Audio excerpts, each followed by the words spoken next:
আজ থেকে প্রায় 1500 বছর আগে এটা শহর ছিল, নাম ছিল বাক্কা। কি নাম? বাক্কা। এর নিকটবর্তী আরেকটা শহর ছিল যার নাম হচ্ছে ইয়াসরিব।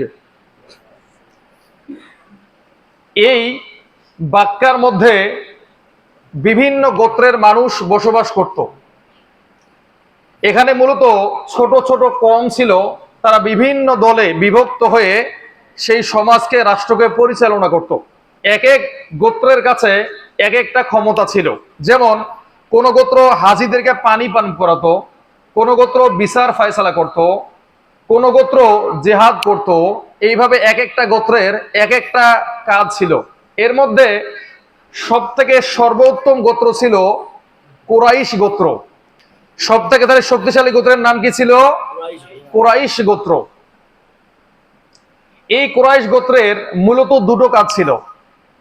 একটা হচ্ছে তারা বিচার ফয়সালা করত, আর দ্বিতীয় নম্বর কাজ ছিল এরা মক্কার যে দায়িত্ব বা কাবা ঘরের যে দায়িত্ব, এটা তাদের উপর ছিল।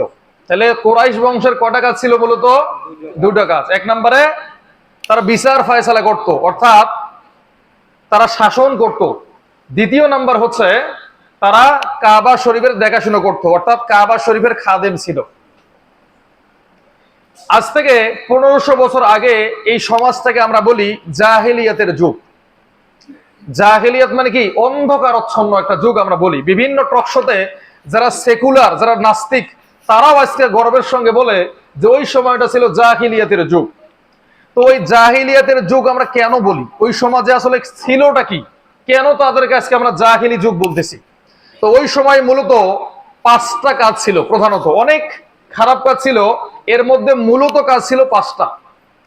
এক নাম্বার হচ্ছে শিরক। এক নাম্বার কি? শিরক। তারা মূর্তি পূজা করত। তারা কিন্তু সেকুলার বা নাস্তিক ছিল না। নাস্তিক মানে কি? যারা কোনো ধর্মেই বিশ্বাসী করে না, কোনো প্রভুকেই স্বীকার করে না, এরা হচ্ছে নাস্তিক। মক্কার মানুষেরা কিন্তু সেকুলার বা নাস্তিক ছিল না। তাহলে এখন বলবে তারা যে মূর্তি পূজা করত, এটা কি? তারা মূর্তি পূজা এই জন্য করত, তারা মনে করত যে লাজ, ওজ্জা, মান্নাত, হাবল এরা হচ্ছে আল্লাহর পক্ষ থেকে বিশুদ্ধ মুসলিম।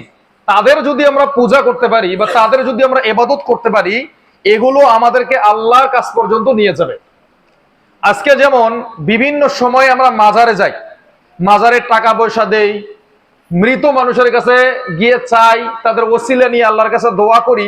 আমরা কিন্তু এটা ভাবি না যে সে আমাকে দিবে, বরং আমরা এটা ভাবি যে তার মাধ্যমে আমরা আল্লাহর কাছ থেকে পাবো, এটা আমরা ভাবি। তো মক্কার ওই কাফের মুশরিকেরা এটা মনে করত যে এরা আমাদের কিছুই দিতে পারবে না, তবে এরা আমাদেরকে আল্লাহ পর্যন্ত নিয়ে যাবে। মূর্তি পূজার ইতিহাস জানেন? বলেছিলাম মূর্তি পূজা মূলত শুরু হয়েছিল ভালো কাজের উদ্দেশ্য নিয়ে। এই যে লাত, ওজ্জা এদের কথা আমরা বলি না, এরা ছিল আল্লাহর পক্ষ থেকে প্রেরিত সব থেকে খাঁটি মুসলিম। এরা যখন পৃথিবীতে বেঁচে ছিল, এরা অনেক বড় আল্লাহর ওলি ছিল।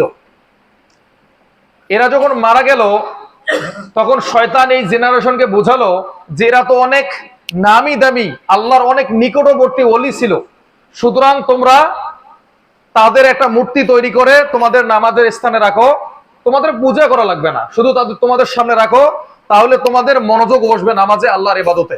তাদের মূর্তিতে দেখলে তোমাদের মনে হবে যে এই সমস্ত ব্যক্তিবর্গরা আল্লাহর ওলি ছিল, আমরাও আল্লাহর ওলি হব।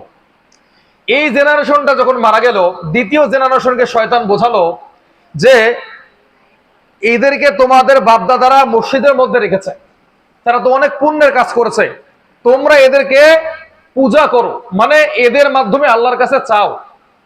তোমাদের আর সরাসরি আল্লাহর কাছে চাওয়া লাগবে না, এদের কাছে চাওয়া মানে আল্লাহর কাছে চাওয়া একই ব্যাপার। এইভাবে দ্বিতীয় জেনারেশনকে শয়তান বোঝালো। আর পরবর্তী যে জেনারেশন আসলো, তাদেরকে শয়তান বোঝালো যে সরাসরি এদের ইবাদত করো, আল্লাহর আর ইবাদত করা লাগবে না, এদের ইবাদত করো আল্লাহর ইবাদত করা সমান। এইভাবেই কিন্তু পৃথিবীতে মূর্তি পূজা শুরু হয়েছিল। এই যে লাত, ওজ্জা, মান্নাত, হাবাল এরা কিন্তু প্রকৃতপক্ষে আল্লাহর ওলি ছিল। তো মক্কার মানুষেরা এই জন্য পূজা করত, তারা বলতো যে এরা আল্লাহর কাছ পর্যন্ত আমাদেরকে পৌঁছে দিবে। এক নাম্বার কাজ তাহলে কি পেলাম আমরা? শিরক। আর এই শিরক শুধু মূর্তি পূজা করলে হয় না, শিরকের অনেকগুলো সংজ্ঞা আছে। যেমন শিরিক হয় 3 ভাবে। প্রথমত হয় চিন্তায় শিরিক, তারপরে হয় কথায় শিরিক, তারপরে হয় কাজে শিরিক। চিন্তার মধ্যে শিরিক কি? আপনি যদি মনে করেন সমস্ত ক্ষমতার উৎস জনগণ, আপনি শিরিক করেছেন। এটা হচ্ছে চিন্তার মধ্যে। কথার মধ্যে শিরিক কি? মনে করেন যে আপনার বাবা খুব অসুস্থ, যায় অবস্থা, এমন সময় আপনি একটা হাসপাতালে নিয়ে গেছেন, সেখানকার ওষুধ খেয়ে আপনার বাবা ভালো হয়ে গেছে। এখন আপনি গর্বের সঙ্গে বলছেন অমুক ডাক্তারের ওষুধ খেয়ে আমার বাবা ভালো হয়ে গেছে। এটা হচ্ছে কথার মধ্যে শিরিক। বা আপনি ঢাকায় যাচ্ছেন সফরে, এখন একটা ড্রাইভার, এই ড্রাইভার খুব দ্রুত গতিতে গাড়ি চালাচ্ছে, আরেকটা গাড়ি এসে ধাক্কা দিবে ভাব, কিন্তু ধাক্কাটা লাগে নাই। তখন আপনি বুকে হাত দিয়ে বলতেছেন নির্ঘাত ওই গাড়ির ড্রাইভার ভালো ছিল, না হলে আজকে আমাদের জীবন চলে যেত। এটা হচ্ছে কথার মধ্যে শিরিক। কাজের মধ্যে শিরিক কি? কাজের মধ্যে শিরিকটা হচ্ছে আপনি মন্দিরে গেছেন, গিয়ে বলতেছেন মন্দিরের জমি সংকট, তা ভাবলাম যে আমার তো জমি আছে 500 জমি মন্দিরের মধ্যে দান করি। এটা হচ্ছে কাজের মধ্যে শিরিক। তো কথায়, কাজে এবং চিন্তার মধ্যে শিরিক হয়। তো আল্লাহ তাআলা এই শিরিক থেকে আমাদেরকে বেঁচে থাকার মতো তৌফিক দান করুক। এছাড়াও আমাদের দেশে অনেক শিরিক আছে। বিশেষ করে আমরা যারা রাজনীতিবিদ, আমরা কিন্তু শিরিকটাকে বুঝি না। খুব সংক্ষেপে আমি আপনাদেরকে বোঝাচ্ছি শিরিক কি। আমাদের পৃথিবীতে নির্বাচনের 3টা প্রক্রিয়া মানে চলমান আছে। এটা হচ্ছে গণতন্ত্র, এটা হচ্ছে রাজতন্ত্র, আর এটা হচ্ছে খেলাফত। খেলাফত যদিও এখনো খেলাফত আর নাই, তবে আমি সংজ্ঞা গেলে আপনাদেরকে বোঝাচ্ছি, মনোযোগ দিয়ে শুনেন। গণতন্ত্র কি? গণতন্ত্র হচ্ছে দেশের সমস্ত মানুষ নির্বাচনের মাধ্যমে ভোট দিয়ে একজনকে প্রতিনিধি তৈরি করবে। অর্থাৎ বাংলাদেশে 300 জন এমপি কে তৈরি করবে। এই 300 জন এমপি পার্লামেন্টে যাবে, যাওয়ার পরে সংসদের যে স্পিকার আছে, সেই সংসদের মধ্যে বিল উত্থাপন করেছে বাংলাদেশে আমরা মদের বৈধতা দিব। এখন 300 জন এমপির মধ্যে যদি 200 জন এমপি বলে হ্যাঁ এটা পাশ হয়ে যাবে, এটা হচ্ছে গণতন্ত্র। অর্থাৎ এখানে সমস্ত ক্ষমতার উৎস হচ্ছে জনগণ। আজকের দিনে ভোটের সময় দেখেন না, বলে যে সমস্ত ক্ষমতার উৎসকে জনগণ। অর্থাৎ জনগণ যদি চায় এটা আল্লাহর পক্ষে যাক, আল্লাহর বিপক্ষে যাক, ওটাই ঠিক। জনগণ যদি বলে, বা 300 জন এমপি যদি একত্রিত হয়ে বলে যে বাংলাদেশে বিবাহ করার দরকার নাই, ইউরোপে যেমন চলতেছে ফ্রি মিক্সিং, বিয়ের দরকার হচ্ছে না, বিয়ের আগে বাচ্চা হচ্ছে, 300 জন এমপি যদি বলে যে এটাই ঠিক, ওইটাই ঠিক। অর্থাৎ গণতন্ত্র কখনো আল্লাহকে গ্রহণ করে না। গণতন্ত্র মনে করে পৃথিবীর মানুষ বা সেই দেশের মানুষ যা করবে এটাই হচ্ছে মূলত আইন। এটা হচ্ছে গণতন্ত্র। আর গণতন্ত্রের প্রত্যেকটা রন্ধে রন্ধে শিরক দিয়ে ভরা। এখন আমরা আসি রাজতন্ত্র কি। রাজতন্ত্র হচ্ছে এখানে জনগণের কোনো অধিকার থাকে না। আর এইসব কথা কিন্তু বানাই বলতেছি না, খুব পড়াশোনা করে ভেবে চিনতে বলতেছি, যেহেতু এটা অনলাইনে যাবে, সারা পৃথিবীর মানুষ দেখবে। গণতন্ত্রটা হচ্ছে এখানে জনগণের কোনো অধিকার থাকে না, এখানে প্রশাসনের কোনো অধিকার থাকে না, এখানে চেয়ারম্যান মেম্বারের কোনো অধিকার থাকে না। রাজতন্ত্রের যে রাজা থাকবে সে যা বলবে তাই এটা কার্যকর হবে। পুরো পৃথিবীর পুরো রাজ্যের জনগণ যদি একটা আইন পাশ করে আর রাজা যদি আরেকটা আইন পাশ করে, রাজারটাই বাস্তবায়িত হবে। এটা হচ্ছে রাজতন্ত্র। খেলাফতটা এখন কি? খেলাফতটা হচ্ছে খেলাফতে কারো হুকুম চলে না।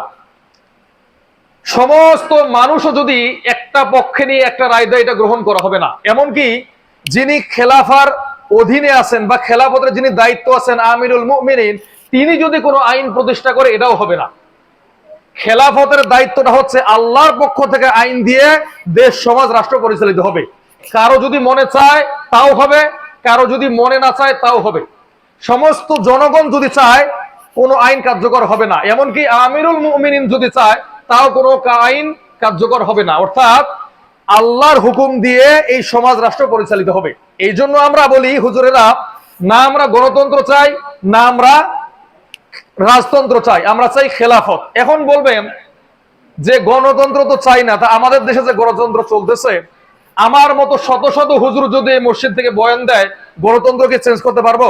আপনারা সকলে যদি স্লোগান দেন পারবেন? পারবে না। এই জন্য আমাদের আবার একটা করণীয় আছে। কি করব আমরা?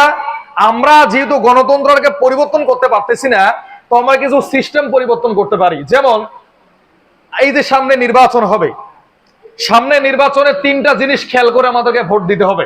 1 নাম্বার, এমন প্রার্থীকে ভোট দিবেন আপনার কাছে যাকে দেখে মনে হয় যে এই এমপি ক্ষমতায় গেলে আমার এই সমাজটা ভালো হবে, আমার এলাকাটার উন্নতি হবে, আমার এই থানাটা সুন্দরভাবে বা পরিষ্কার পরিচ্ছন্ন থাকবে, আমার এলাকার সমস্ত মানুষ সুখে শান্তিতে থাকবে, এইরকম ব্যক্তি থেকে ভোট দিতে হবে। দ্বিতীয় নাম্বার হচ্ছে, যাকে আপনারা ভোট দিবেন তার ব্যক্তি পরিবার দেখবেন, সে ব্যক্তিগত জীবনে কেমন, তার ঘুষের সঙ্গে সম্পর্ক আছে কিনা, সুদের সম্পর্কে সম্পর্ক আছে কিনা, জেনা ব্যভিচারের সঙ্গে সম্পর্ক আছে কিনা, তারপরে মানুষের সম্পদ অন্যায়ভাবে আত্মসাৎ করে এদের সাথে সম্পর্ক আছে কিনা, এই বিষয়টা দেখতে হবে। 3 নম্বরে দেখতে হবে এই ব্যক্তি যদি সংসদে যায় কি ধরনের বিলে সহমত পোষণ করতে পারে। যদি এখন সংসদে বলা হয় আল্লাহর হুকুম ছাড়া এই সমাজ চলবে, এখন আপনাদের এমপি হাত তুলে বলতেছে হ্যাঁ ঠিক আছে, তো এই 3টা জিনিস থেকে ভোট দিবেন, ইনশাল্লাহ আপনারাও ভালো থাকবেন, আপনাদের এই গ্রাম ভালো থাকবে, আপনাদের থানা জেলা ভালো থাকবে। তো শিরিকটা কয়ভাবে হয়? কথায় হয়, কাজে হয়, চিন্তার মধ্যে হয়। 1 নাম্বার। 2 নাম্বারে এই সমাজে ছিল হচ্ছে সুদ। কিন্তু গ্লোবালি সারা পৃথিবীর মানুষ সুদ খেত না, শুধুমাত্র ওই এলাকার মানুষ বা ওই কোরিয়ার মানুষ সুদ খেত। কিন্তু এখন সারা পৃথিবীতে আমরা দেখি গ্লোবালি সুদ খাওয়া হয়। একটা মানুষ সুদের বাইরে নাই, একটা মানুষ আমাকে দেখাতে পারবেন না যে সুদের বাইরে। একটা সিম্পল উদাহরণ দেয়, বুঝতে পারবেন। মনে করেন যে আপনি সুদ খাচ্ছেন না, কিন্তু আপনি সুদটাকে লিখে রাখতেছেন ব্যাংকে চাকরি করে, নতুবা আপনি সুদের সাক্ষী থাকতেছেন। এখন বলেন, যারা সুদ খায়, যারা সুদ দেয়, যারা সুদের সাক্ষী থাকে বা যারা সুদ লিখে রাখে, এর ভিতরে আপনি আছেন কিনা বলেন? আছেন। তার মধ্যে আমি আরেকটা উদাহরণ দেই সংক্ষেপে। বাংলাদেশে বড় বড় প্রকল্প হয়েছিল বা এখনো হচ্ছে, এই টাকা কে দিয়েছে? এই টাকা বিভিন্ন দেশ থেকে ঋণ করা আছে। এই ঋণ কি আপনাকে ফ্রি ফ্রি দিয়েছে না সুদের উপর দিয়েছে? সুদের উপর দিয়েছে। এই সুদ কে পরিশোধ করবে? যিনি সর্বোচ্চ দায়িত্বে আছেন সে, না আমাদের পকেট থেকে টাকা যাবে? তার মানে আমরাও সুদের সঙ্গে সম্পৃক্ত। রাসূল সাল্লাল্লাহু আলাইহি ওয়াসাল্লাম বলছেন, শেষ জামানায় একজন মানুষও থাকবে না যাদের সুদের সঙ্গে সম্পর্ক থাকবে না। আর সুদের পাপের 70টা শাখা আছে। সর্বনিম্ন শাখা হচ্ছে আপন মাকে ধর্ষণ করা, এটা হচ্ছে সর্বনিম্ন। আর সর্বোচ্চ হচ্ছে আল্লাহ এবং তার রাসূলের সঙ্গে যুদ্ধ করা। আরেকটা হাদিসের মধ্যে আছে আপন বোনকে 70 বার ধর্ষণ করা, এটা হচ্ছে সর্বনিম্ন পাপ। আর কিয়ামতের দিন আল্লাহ তাআলা যারা সুদ দুনিয়ার মধ্যে খেয়েছে এদেরকে রক্তের নদীর মধ্যে ফেলে দিবেন এবং চতুর্দিকে ফেরেশতাদেরকে নিয়োগ করবেন। যখন এই ব্যক্তি রক্তের নদী থেকে কিনারে আসার চেষ্টা করবে, বড় বড় পাথর হাতে নিয়ে এই ব্যক্তির মাথার মধ্যে ছোড়া হবে, এই ব্যক্তির মাথাটা ফেটে যাবে। আমি এই হাদিসটা নিয়ে একটু গবেষণা করলাম, কেন তাদেরকে রক্তের মধ্যে ফেলা হবে? কেননা সুদ ভিত্তিক অর্থনীতির মাধ্যমে সারা পৃথিবীর মানুষের তারা রক্ত চষে নিয়েছে। এই জন্য কিয়ামতের দিন তাদের শাস্তি হচ্ছে আল্লাহ তাআলা তাদেরকে রক্তের নদীর মধ্যে ফেলে দিবেন। আর সুদ ভিত্তিক অর্থনীতির মাধ্যমে যারা ধনী আছে এদের কোনো ক্ষতি হয় না। যারা দেখবেন যে সুদ খাচ্ছে এরা দিনের দিন ধনী হয়ে যাচ্ছে, আর যারা সুদের টাকা গ্রহণ করতেছে এই কিস্তির মাধ্যমে তারা দেখবেন যে গরিব হয়ে যাচ্ছে। আপনি 2 লাখ টাকা ব্যাংকের মধ্যে জমা রাখলেন, আপনাকে এখন 2,50,000 টাকা দেওয়া হবে। এই 50,000 টাকা কোথা থেকে দেওয়া হবে? আরেক ব্যক্তির জমি বিক্রি করা টাকা, গরু বিক্রি করা টাকা আপনাকে দেওয়া হবে। এই জন্য সুদ ইসলাম নিষিদ্ধ করেছে। 3 নাম্বার হচ্ছে এই সময়ের সমস্যা ছিল নারীর অবমাননা। নারীকে তারা পণ্য মনে করত।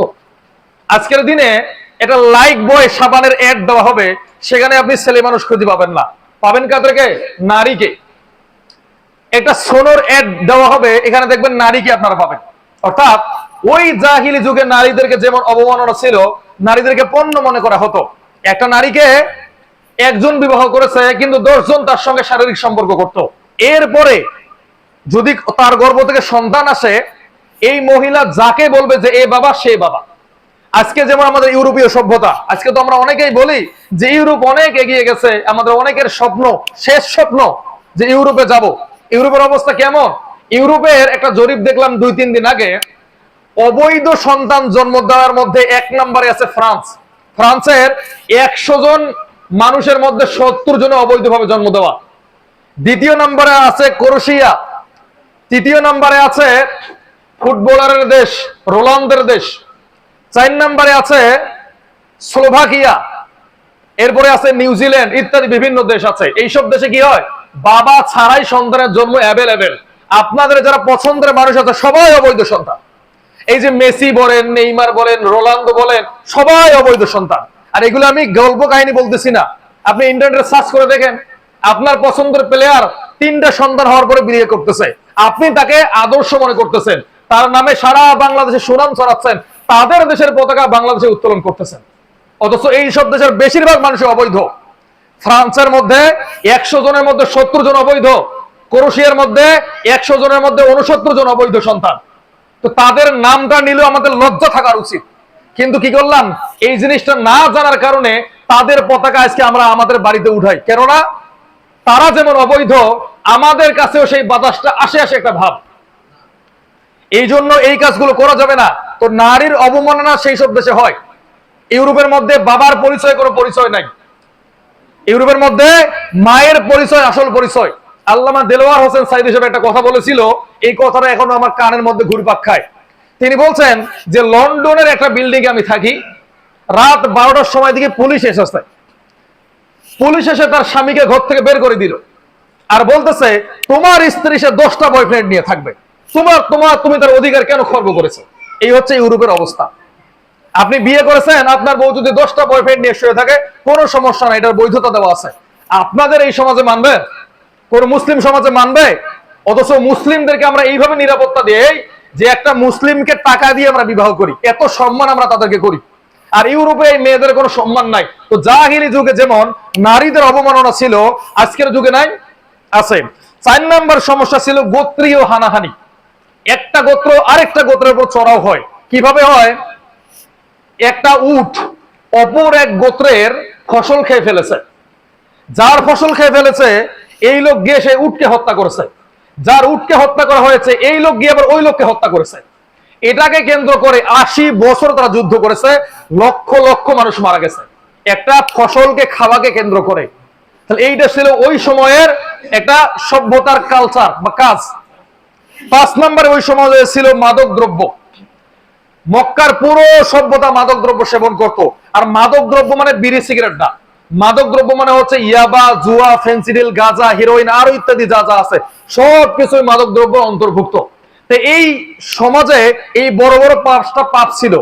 আজকের সমাজ থেকে আমরা বিদায়। আজকের দিনে কি মানুষ শিরক করে না? আজকের দিনে কি সুদ নাই? আজকের দিনে কি নারীর অবমাননা নাই? আজকের দিনে কি গোত্রীয় হানাহানি নাই? আজকের দিনে কি সুদ নাই? সবই আছে। তাহলে ওই যুগটাকে যদি আমরা আইয়ামে জাহিলিয়াত বলি, তাহলে এই যুগটাকে আমরা কেন আইয়ামে জাহিলিয়াত বলি না? আমার মনে হয় যদি আবু জেহেলের যুগটা আইয়ামে জাহিলিয়াত হয়, বর্তমান যুগটা তার থেকেও খারাপ যুগ। তাহলে এই যুগটাকে আমরাও আইয়ামে জাহিলিয়াত বলতে পারি। এবার খেয়াল করেন, এই আইয়ামে জাহিলিয়াত যুগে আল্লাহ তাআলা এই মানুষদেরকে পরিশুদ্ধ করার জন্য 2টো জিনিস পাঠালেন। কটা জিনিস? 2টো জিনিস। একটা হচ্ছে রাসূল সাল্লাল্লাহু আলাইহি ওয়াসাল্লামকে, আর একটা হচ্ছে এই কোরআনকে। 23 বছর রাসূল সাল্লাল্লাহু আলাইহি ওয়াসাল্লাম এই কোরআনকে হাতে নিয়ে মানুষদেরকে দাওয়াত দিলেন। 23 বছর পরে এবার তাকান, 23 বছর পরে কি শিরক আছে, সুদ আছে, ঘুষ আছে, নারীর অবমাননা আছে? কিছুই নাই। তাহলে এই 23 বছরে কি হলো বলেন? এই 23 বছরে কি এমন জাদু রাসূল সাল্লাল্লাহু আলাইহি ওয়াসাল্লাম করলেন যে এখন শিরক নাই, সুদ নাই, নারীর অবমাননা নাই, গোত্রীয় মারামারি নাই, মাদক দ্রব্য নাই? কি করলেন? এই 23 বছরে তিনি এই কোরআনের দাওয়াতটা দিয়েছেন মানুষকে। কোরআনের 6টা হক আছে, মৌলিক হক। এই 6টা হক সম্পর্কে আমার মনে হয় এখানে 100 জনের ভিতরে একজনও জানে না। কে বলতে পারবেন যে কোরআনের মৌলিক হক কয়টা? দাঁড়ান দেখি একজন ব্যক্তি। কেউ পারবেন না। কোরআনের 6টা মৌলিক হক আছে। এই কোরআন আমাদের সবার বাড়িতে আছে। এই যে যেদিন বাবা মারা গিয়েছিল সেদিন পড়েছিলাম, যেদিন মা মারা গিয়েছিল সেদিন পড়েছিলাম, বাবা মায়ের 40 দিনে পড়েছিলাম, এছাড়া কখনো কোরআনকে খুলে দেখি নাই। তো কোরআনের 6টা মৌলিক হক আছে। 1 নাম্বার হচ্ছে কোরআনকে বিশুদ্ধভাবে তেলাওয়াত করতে হবে। এখানে যতগুলো মানুষ আছেন বেশিরভাগ গুলোই কোরআনকে শুদ্ধভাবে তেলাওয়াত করতে পারেন না। 2 নাম্বার হচ্ছে কোরআনের অর্থটাকে বুঝতে হবে। কোরআনের অর্থ যদি না বুঝেন কখনো কোরআন থেকে হেদায়েত নিতে পারবেন না। 3 নাম্বার হচ্ছে কোরআনের আদেশগুলোকে মেনে চলতে হবে। কোরআন বলছে জুয়া খেলিও না, কোরআন বলতেছে মদ খেও না, কোরআন বলতেছে চুরি করিও না, এগুলোকে মেনে নিতে হবে। এরপর হচ্ছে কোরআন যেগুলোকে নিষেধ করেছে, কোরআন বলছে অপর ভাইকে আঘাত করিও না, অন্য গোত্রের উপর হামলা করিও না, বিরোধী দলের উপর দমন পীড়ন চালিও না। এই কাজগুলো করা যাবে না। আর 5 নাম্বার হচ্ছে কোরআনের দাওয়াতটা দিতে হবে। কোরআন দিয়ে এই সমাজ রাষ্ট্র পরিচালনা হবে, এরকম দাওয়াত দিতে হবে সবাইকে। এর 6 নাম্বার হচ্ছে কোরআনের বিধানগুলোকে সমাজে রাষ্ট্রে বাস্তবায়িত করতে হবে। মূলত রাসূল সাল্লাল্লাহু আলাইহি ওয়াসাল্লাম 23 বছরে এই কোরআনের মৌলিক 6টা হক আদায় করেছিলেন। এই জন্য 23 বছর পরে আর কোনো সুদ নাই, আর কোনো শিরিক নাই, আর কোনো নারীর অবমাননা নাই, আর কোনো মাদক দ্রব্য নাই। এক কথায় সমস্ত জাহিলিয়াত শেষ। রাসূল সাল্লাল্লাহু আলাইহি ওয়াসাল্লাম ইন্তেকালের আগে বললেন, খৈরুল কুরুনি কুরনি, সর্বশ্রেষ্ঠ যুগ হচ্ছে আমার যুগ। তাহলে 23 বছর আগে ছিল জাহিলি যুগ, 23 বছর পর হলো সর্বশ্রেষ্ঠ যুগ। কি করলো? এই কোরআনকে তারা বুঝলো, পড়লো, কোরআনের আদেশগুলো মেনে নিল, নিষেধগুলো থেকে দূরে থাকলো, কোরআনের আইনকে বাস্তবায়িত করলো। তাহলে এখন যে জাহিলিয়াত চলতেছে, এই জাহিলিয়াতকে যদি আমরা দূর করতে চাই, তাহলে আজকেও আমাদের এই কয়টা কাজ করতে হবে নিঃসন্দেহে। এই কষ্টে কাজ করা ব্যতীত আমরা কিন্তু এই সমাজকে কখনো পরিবর্তন করতে পারবো না। এমনকি বিশ্বনবী সাল্লাল্লাহু আলাইহি ওয়াসাল্লাম যখন ইন্তেকাল করলেন, তারপরে খলিফার দায়িত্ব পালন করলেন কে? আবু বকর রাদিয়াল্লাহু তাআলা আনহু। তার একটা খেলাফতের ঘটনা বলি, এই কোরআন যে কিভাবে মানুষকে পরিবর্তন করে একটা কথা বলি। একদিন হযরত আবু বকর রাদিয়াল্লাহু তাআলা আনহু সকালবেলা ফজরের নামাজের পরে ঘর থেকে বেরিয়ে গেলেন। তিনি তখন আমিরুল মুমিনিন, বিশ্বনবীর পরে তার দায়িত্ব। পিছনে পিছনে হযরত ওমর রাদিয়াল্লাহু তাআলা আনহু বেরিয়ে গেলেন, কেননা তাদের মধ্যে একটা নেকির প্রতিযোগিতা ছিল। আমিরুল মুমিনিন যাচ্ছেন, ওমর রাদিয়াল্লাহু তাআলা আনহু পিছনে পিছনে গেলেন। দেখলেন যে আবু বকর রাদিয়াল্লাহু তাআলা আনহু একটা ভাঙ্গা বাড়ির ভিতরে ঢুকলেন। ঢোকার পরে সেখান থেকে কিছুক্ষণ পর বের হয়ে আবারও তার বাড়িতে ফিরে গেলেন। ওমর রাদিয়াল্লাহু তাআলা আনহু এবার সেই বাড়িতে ঢুকলেন। ঢুকে দেখেন একজন অন্ধ মহিলা খাটের মধ্যে বসে আছে। তাকে জিজ্ঞাসা করলেন যে একটু আগে যে ব্যক্তি এসেছিল, এই ব্যক্তিকে তুমি চিনো? এই অন্ধ মহিলা বলছে যে না, আমি তো এই ব্যক্তিকে চিনি না। তো ওমর রাদিয়াল্লাহু তাআলা আনহু বলছেন, এই ব্যক্তি হচ্ছে বর্তমান আমাদের আমিরুল মুমিনিন। এই বুড়িকে জিজ্ঞাসা করা হলো যে তোমার কাছে কেন এসেছিল? এই বুড়ি বলল যে এই ব্যক্তি প্রত্যেকদিন আমার কাছে আসে, আমার কাপড় চোপড় ধুয়ে দেয়, আমার যত ঘরের কাজ আছে সমস্ত কাজ করে, আমার ঘর বাড়ি ঝাড়ু দিয়ে এখান থেকে চলে যায়। এটা কে করতেছে? আমিরুল মুমিনিন করতেছে। আপনার দলের নেতা কোনোদিনও একটা মানুষের ঘর পরিষ্কার করেছে আমাকে দেখান। একজন বীর পুরুষের মতো দাঁড়িয়ে দেখান। সে যে দলেরই হন না কেন, ইসলামপন্থী বলেন, ওই ইসলামপন্থী বলেন, একজন দাঁড়িয়ে বলেন যে আমার দলের নেতা একজন বুড়ির, একজন অসহায় মহিলার ঘর পরিষ্কার করে এসে দিয়েছেন, দেখান। এটা কেন হয়েছে? এই কোরআনের আইনের বদলতে হয়েছে। পরে আসেন হযরত ওমর রাদিয়াল্লাহু তাআলা আনহুর খেলাফত সময় আসেন। হযরত ওমর রাদিয়াল্লাহু তাআলা আনহু জুমার নামাজের খুতবা দিতেছেন। তার গায়ে দুটো পাঞ্জাবি ছিল, দুটো পাঞ্জাবি, মানে একটা পাঞ্জাবির উপরে আরেকটা কোটি পরেছেন। একজন মুসল্লি দাঁড়িয়ে বলতেছে, আমিরুল মুমিনিন পরে খুতবা দিবেন, আগে আমার প্রশ্নের উত্তর দেন। তোমার গায়ে দুটো জামা কেন, আগে উত্তর দেন। আজকে কোন রাষ্ট্রপ্রধানের সামনে আপনি দাঁড়িয়ে এই কথা বলতে পারবেন? আপনার অস্তিত্ব রাখবে? তখন ওমর রাদিয়াল্লাহু তাআলা আনহুর ছেলে আব্দুল্লাহ বলতেছে যে আমার একটা জামা আমি আমার বাবাকে দিয়েছিলাম। এবার এই মুসল্লি বলতেছে তাহলে ঠিক আছে। এই হচ্ছে আমিরুল মুমিনিন, এই খেলাফার স্বর্ণ যুগ। কোরআন দিয়ে আইন পরিচালনা করলে এইরকম সোনালী যুগ আসে। ওমর রাদিয়াল্লাহু তাআলা আনহুর ছোট্ট ছেলে কাঁদতেছে, বলছে বাবা কোনবার ঈদে আমাকে জামা কাপড় কিনে দাও না, এবার ঈদে আমাকে জামা কাপড় কিনে দিতেই হবে। কে বলতেছে? অর্ধ পৃথিবীর খলিফা। তার ছেলে কাঁদতেছে, তাকে কোনবার ঈদে জামা কাপড় দেওয়া হয় না। এবার ওমর রাদিয়াল্লাহু তাআলা আনহু, যার একটা হুঙ্কারে পারস্যের সম্রাট কেঁপে উঠে, বাদশা হেরাক্লিয়াস কেঁপে উঠে, ইউরোপিয়ান সভ্যতা কেঁপে উঠে, সে একটা চিঠি লিখলো তার অর্থমন্ত্রীর কাছে।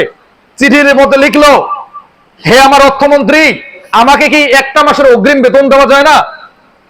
এই চিঠির উল্টো পিঠে অর্থমন্ত্রী লিখেছে, হে আমিরুল মুমিনিন, আপনি যদি দুইটা জিনিসের দায়িত্ব নিতে পারেন তাহলে আমি আপনাকে অগ্রিম 1 মাসের বেতন দিব। কাকে বলতেছে এই কথা? অর্ধ পৃথিবীর খলিফাকে বলতেছে। আপনার সমাজে, আমার সমাজে এরকম একজন নেতা দেখান। পারবেন দেখাইতে? পারবেন না। এই অর্থমন্ত্রী চিঠির উল্টা পিঠে লিখেছে, আপনি যে 1 মাস বেঁচে থাকবেন এর গ্যারান্টি আমাকে দেন। দ্বিতীয় নম্বরে, আপনাকে যে জনগণ এই 1 মাস ক্ষমতায় রাখবে এর গ্যারান্টি আমাকে দেন। যদি দিতে পারেন তাহলে আপনাকে আমি 1 মাসের অগ্রিম বেতন দিব। ওমর রাদিয়াল্লাহু তাআলা চিঠিটা দেখে হাউমাউ করে কাঁদতে লাগলেন। এটাই হচ্ছে এই ইসলাম প্রতিষ্ঠা করলে এইরকম সোনালী যুগ ফিরে আসবে। ওসমান রাদিয়াল্লাহু তাআলা যে হাত দিয়ে নিজে এই কোরআনকে লিখেছেন একটা একটা করে অক্ষর, এই হাতকে কেটে ফেলা হয়েছে, তার বাড়িতে আগুন লাগিয়ে দেওয়া হয়েছে। সে মারা গেছে কিনা এটা চেক করার জন্য তার বুকের মধ্যে আরো 15 বার খঞ্জর দিয়ে আঘাত করা হয়েছে।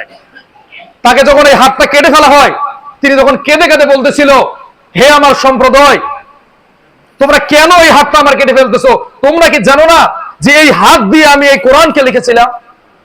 আলী রাদিয়াল্লাহু তাআলা যুগে আসেন, তাকে যখন ফজরের নামাজের সময় হত্যা করা হয়, তিনি তখন বলছিলেন যে তোমরা আমাকে কেন হত্যা করতেছো? তোমরা কি জানো না যে আমার স্ত্রী জান্নাতি নারীদের সর্দারনি হবে?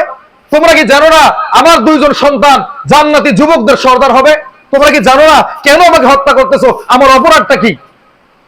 এইভাবে ইসলামের 4 জন খলিফা সারা পৃথিবীর মানুষদেরকে দৃষ্টান্ত দিয়ে গেছেন যে ইসলামী খেলাফত যদি প্রতিষ্ঠা হয়, কোরআনের আইন যদি প্রতিষ্ঠা হয়, একজন মানুষও তার অধিকার খর্ব করবে না। হযরত ওমর রাদিয়াল্লাহু তাআলার খেলাফতের এই সমস্ত বর্ণনা শোনার পরে পারস্যের বাদশা হেরাক্লিয়াস একজন দূতকে পাঠালেন যে দেখো তো ওমর রাদিয়াল্লাহু তাআলার খেলাফত তো এরকম এরকম সুনাম শুনি, তুমি একটু গিয়ে দেখো যে সে আসলে কি করে। একজন দূতকে পাঠালেন। দূত যেই না মাত্র মদিনায় প্রবেশ করেছেন, প্রবেশ করার পরে একজন ব্যক্তির সঙ্গে তার সাক্ষাৎ হলো। বললো যে তোমাদের আমিরুল মুমিনিন কোথায়? এই ব্যক্তি বলছে যে দেখো ওই গাছের তলায় আছে কিনা। এই ব্যক্তি ওই গাছের নিচে এসে দেখেন একজন ব্যক্তি মাথায় হাত দিয়ে শুয়ে আছেন। এই ব্যক্তির কাছে গিয়ে তার ঘুম ভাঙালো। ঘুম ভাঙানোর পর বলতেছে, আপনি কি এই মদিনার আমিরুল মুমিনিন ওমরকে চিনেন? এই ব্যক্তি তো ওমর রাদিয়াল্লাহু তাআলা বলছেন, আমি তো আমিরুল মুমিনিন। এই ব্যক্তির মাথায় যেন আসমান ভেঙে পড়ছে। আপনি আমিরুল মুমিনিন, এটাও কি বিশ্বাস করা সম্ভব? আমি তো মনে করছিলাম বিশাল প্রাসাদে আপনি থাকবেন, কোটি কোটি টাকার সম্পদ আপনার সাথে থাকবে, হাজার হাজার পুলিশের সদস্য আপনার সামনে থাকবে, আপনি আমিরুল মুমিনিন। এই কথা বলার পরে, তার কাছ থেকে এই কথা শোনার পরে তিনি আবারও বাদশার কাছে ফিরে গেছেন। গিয়ে বলতেছেন, হে পারস্যের বাদশা হেরাক্লিয়াস, আজকে যে ঘটনা দেখে এসেছি এটা বিশ্বাস করানো সম্ভব না। আমি গিয়ে দেখলাম অর্ধ পৃথিবীর খলিফা একটা বালিশ নাই, একটা বিছানা নাই, গাছের নিচে শুয়ে আছেন।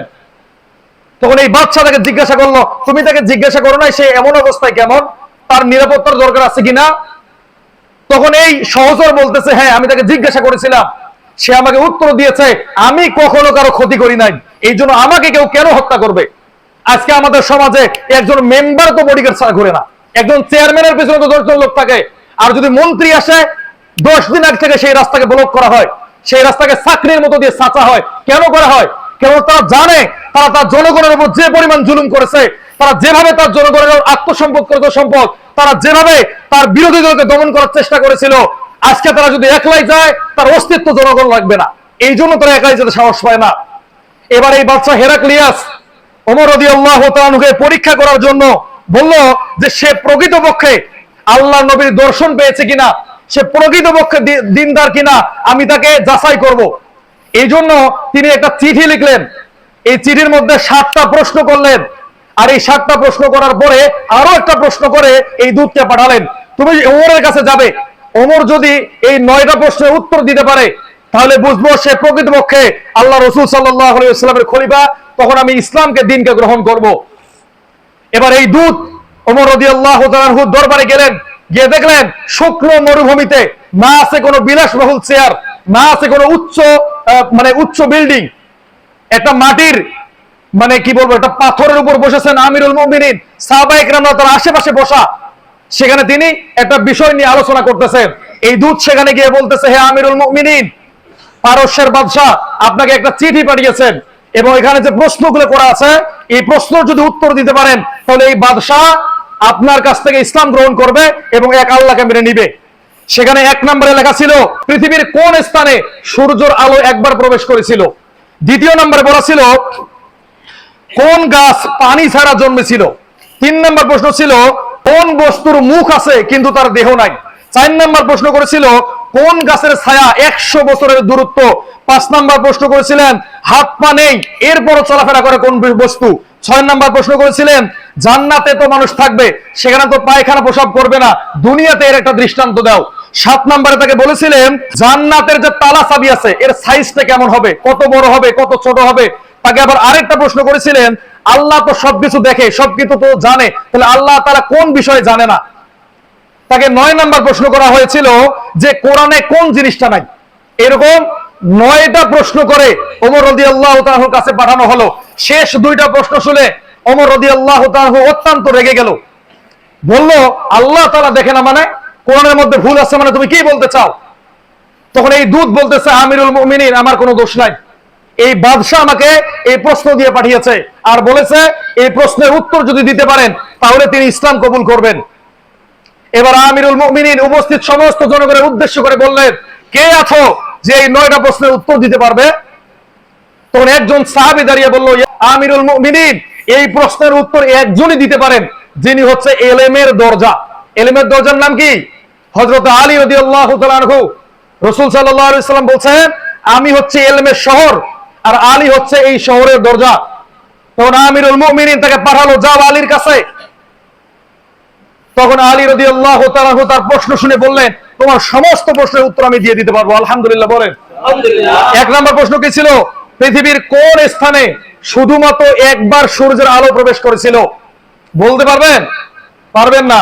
হযরতে মূসা আলাইহিস সালাম যখন নীল নদ পার হচ্ছিল তখন একটা সেতু হয়েছিল। এই সেতু দিয়ে যখন মাত্র মূসা আলাইহিস সালাম পার হয়েছে তারপরে কি ফিরাউন এই ব্রিজের মধ্যে পার হতে পেরেছে? তার মানে একবারই সূর্যের আলো সেখানে প্রবেশ করেছে। এই ব্যক্তি প্রশ্নের উত্তর শুনে অবাক হয়ে গেল যে এটা ওহীর জ্ঞান ছাড়া কোনো মানুষ উত্তর দিতে পারবে না। 2 নম্বর প্রশ্ন ছিল কি কোন গাছ পানি ছাড়া জন্ম নিয়েছে? বলেন কোন গাছ? লাউ গাছ পানি ছাড়া জন্ম নিয়েছে। ইউনূস আলাইহিস সালাম যখন মাছের পেটে ছিল, যখন মাছ তাকে 3 দিন 3 রাত পরে বের করে দিল তখন তিনি অসুস্থ হয়ে পড়লেন। আল্লাহ তাআলা মরুভূমির ভিতরে একটা লাউ গাছ উৎপন্ন করলেন। এই লাউ গাছের পাতা ছেড়ে তিনি ঘায়ের মধ্যে দিলেন, আল্লাহর রহমতে তিনি সুস্থ হয়ে গেলেন। 3 নম্বর প্রশ্ন কি ছিল? কোন বস্তুর মুখ আছে কিন্তু সে খায় কিন্তু অন্য কিছু করতে পারে না? এটা কি? এটা হচ্ছে জাহান্নামের আগুন। জাহান্নাম কিয়ামতের দিন কি বলবে? হালমিন মাজিদ, আমি ক্ষুধার্ত, আমি ক্ষুধার্ত, আমাকে খেতে দাও। জাহান্নামের শুধুমাত্র মুখ আছে আর কিচ্ছু নেই। হাত আছে জাহান্নামের, পা আছে, শুধুমাত্র মুখ আছে। এই মুখ দিয়ে তিনি জাহান্নামীদেরকে গ্রহণ করবেন। 4 নম্বর প্রশ্ন কি কোন গাছের ছায়া 100 বছরের দূর দূরান্ত পর্যন্ত যায়? এটা হচ্ছে জান্নাতের মধ্যে একটা শাজারুতুত তুব্বা নামের একটা গাছ আছে। এই গাছটার এত ছায়া যে একটা মানুষ যদি 100 বছর একটা তেজি ঘোড়া নিয়ে দৌড়ায় এর ছায়াকে অতিক্রম করতে পারবে না। 5 নম্বর প্রশ্ন কি ছিল? হাত পা নেই কিন্তু সব জায়গায় চলাফেরা করে। এটা কি? এটা হচ্ছে পানি। পানির কি হাত পা আছে? কিন্তু আজকে এই সমুদ্রে, কালকে ওই সমুদ্রে, এখান থেকে ওখানে যাচ্ছে, বিভিন্ন জায়গায় চলাফেরা করতেছে। 6 নাম্বার হচ্ছে জান্নাতে খাবে কিন্তু পোশাক পায়খানা হবে না। এর দুনিয়ার মধ্যে একটা উদাহরণ দেন দেখি একজন। এটা হচ্ছে মায়ের পেটে যে সন্তান থাকে এই সন্তানকে খায় না, পোশাক পায়খানা করে, তাহলে এর প্রমাণ কি সে পেয়েছে? এরপর হচ্ছে জান্নাতের তালা আছে, জান্নাতের চাবি আছে, কিন্তু জান্নাতের তালা চাবি কি? উত্তর দিতে পারবেন? জান্নাতের তালা হচ্ছে শিরক। জান্নাতের তালা কি? শিরক। যে ব্যক্তি শিরক করবে সে তার জান্নাতের মধ্যে তালা লাগিয়ে রেখেছে। আর জান্নাতের চাবি হচ্ছে তাওহীদ। যে তাওহীদের উপর দুনিয়াতে থেকেছে তার কাছে চাবি আছে, যতই বড় তালা দেওয়া হোক না কেন সে তালা খুলে ঢুকতে পারবে। এরপর প্রশ্ন করা হলো আল্লাহ তাআলা সবকিছুই দেখে, তাহলে আল্লাহ তাআলা কি দেখে না? আল্লাহ তাআলা কখনো স্বপ্ন দেখে না। দেখে? আল্লাহ তাআলা কি ঘুমায়? আল্লাহ তাআলা কি তন্দ্রা আছে? তাহলে তিনি যখন ঘুমায় না তাহলে স্বপ্ন দেখবেন কিভাবে? এরপর আরেকটা প্রশ্ন ছিল কি কোরআনে কি নেই? কোরআনে কি নেই বলেন তো? কোরআনের মধ্যে ভুল নাই। ভুল আছে? তো এই প্রশ্ন শোনার পরে তিনি চলে গেলেন সেই হেরাক্লিয়াসের কাছে, গিয়ে বললেন যে এইরকম এরকম উত্তর দিয়েছে। হেরাক্লিয়াস ছিলেন বিচক্ষণ মানুষ। সেই সমস্ত প্রশ্নের উত্তর শোনার পরে আর 1 সেকেন্ডও দেরি করে নাই, সঙ্গে সঙ্গে কালিমা পড়ে মুসলমান হয়েছেন। এই যে প্রশ্নগুলো উত্তর দিল, এই উত্তরগুলো কিভাবে তিনি জানলো? অবশ্যই তার কাছে ওহীর জ্ঞান ছিল, এই জন্য জেনেছে। তো এই ওহীর জ্ঞান থেকে আমরা কিন্তু এখন বঞ্চিত।